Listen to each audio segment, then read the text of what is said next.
What's going on? This is Asher Roth, hanging out here with WrapUp.com. I just really want to fill you guys in on the nooks and crannies of Asleep in the Bread Aisle, which came out on 4/20, the day that I thoroughly enjoyed.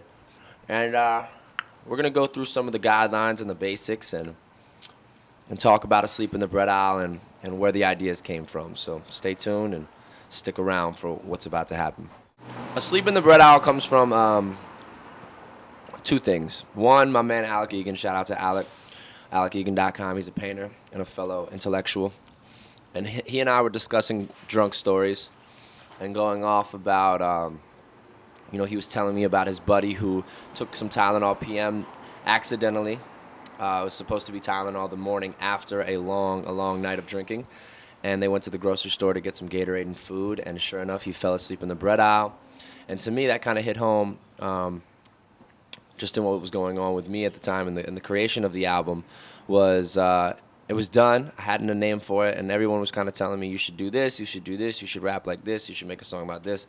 And, when you sign your name on the dotted line and you're into the music business, there's a lot of different pressures, socially, politically, and even with money and monetary. So it was important for me to really stay who I was and what had gotten me here in the first place. So Asleep in the Bread Aisle is essentially me being, unconscious to all the pressures of the world and just continuing to make pure music, but in the same time appealing that on a mass level. So Asleep in the Bread Aisle, after that whole formula I just placed in front of you, was about, this is what Asleep in the Bread Aisle boiled down to.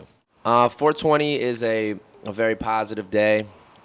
It's a day of mental freedom and free spirits and celebrating natural and organic life.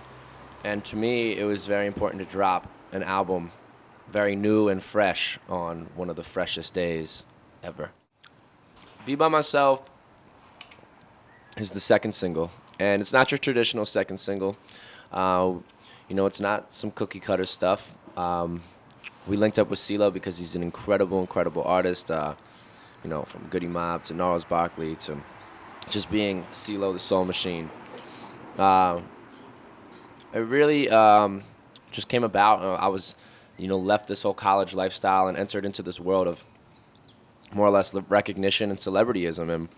And instead of shunning myself from that and deterring that lifestyle, I'd rather, embrace it and enjoy my 20s. So Be By Myself is exactly about, enjoying this lifestyle, but also, being kind of responsible about it. Safe sex, I promote safe sex, and don't put your drink down when you're out in the bar, because I'm hearing all these roofie stories as of late. It's not a good thing. Not a good thing at all. So protect yourself, but also have fun and enjoy your time here. And Be By Myself is exactly that. It's freedom music. Freedom, baby. What's going on? This is Asher Roth, and it's very important you go pick up Asleep in the Bread Aisle in stores now.